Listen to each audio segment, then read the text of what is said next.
Avec Murprotec, agissez contre l'humidité et prévenez les risques de l'habitat sur votre santé. Murprotec vous présente Sud Radio. Parlons Immo, Maison Saine. Avec vous, mon cher Grégoire.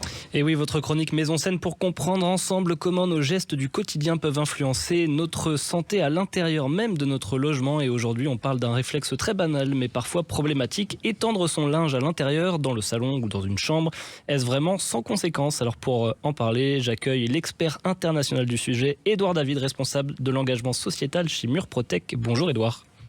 Bonjour Grégoire, bonjour à tous. Et oui, c'est un geste qu'on fait tous, mais qui peut, sans qu'on s'en rende compte, dérégler totalement l'équilibre de l'air intérieur. Alors pourquoi, Édouard, avoir du linge qui sèche à la maison peut poser un problème?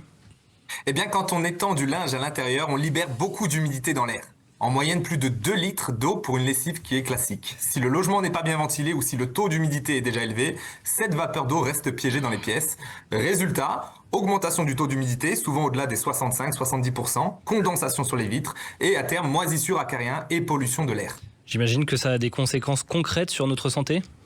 Absolument Grégoire, on l'a répété à de maintes reprises dans cette chronique, l'humidité favorise les allergies respiratoires, l'asthme, les infections ORL à répétition, surtout chez les enfants et les personnes âgées. Et quand on étend le linge dans une chambre, le risque est encore plus grand car on dort dans un air qui est surchargé en vapeur d'eau. Est-ce que, Édouard, le sèche-linge est une meilleure solution? Alors oui, ça peut être une meilleure solution à condition qu'il soit à évacuation extérieure ou à condition qu'il soit bien entretenu. Le sèche-linge évite de relâcher de la vapeur d'eau dans le logement, surtout si on n'a pas de ventilation efficace ou de VMC. Mais dans les petits logements sans extraction ni sèche-linge, étendre du linge devient un véritable facteur aggravant pour la qualité de l'air. Alors qu'est-ce que vous nous recommandez dans ce cas, Édouard? Eh bien Grégoire, voici les bons réflexes si on doit étendre du linge chez soi. Premièrement, donc choisir une pièce qui est bien ventilée et pas une chambre. Ouvrir fenêtre ou aussi au battant pendant et après le séchage. Mesurer l'humidité avec un petit hygromètre, c'est très accessible. Et limiter les lessives lourdes, surtout en hiver, dans les logements qui sont mal ventilés. Et idéalement, ventiler mécaniquement, même brièvement. Est-ce qu'il y a des pièces quand même qui sont à éviter plus que d'autres? Oui, clairement, les chambres et les pièces sans fenêtre sont à éviter. Étendre dans une chambre, c'est dormir dans une atmosphère humide toute la nuit, ce qui est très mauvais pour les voies respiratoires. Dans une salle de bain sans VMC ou un séjour sans ouverture, l'humidité stagne encore plus. Et comment est-ce qu'on peut savoir si on est au-dessus du seuil de confort ou de sécurité? Eh bien, il y a des signes qui sont très simples à repérer, Grégoire. La buée persistante sur les vitres le matin, papier peint qui se décolle, taches noires dans les angles ou une odeur de linge qui ne sèche pas bien. Et si vous avez des murs froids au toucher, c'est souvent le début d'un déséquilibre. Vous en avez un peu parlé tout à l'heure, j'imagine qu'en hiver, c'est-à-dire actuellement, c'est pire et qu'on a tendance en plus à moins aérer.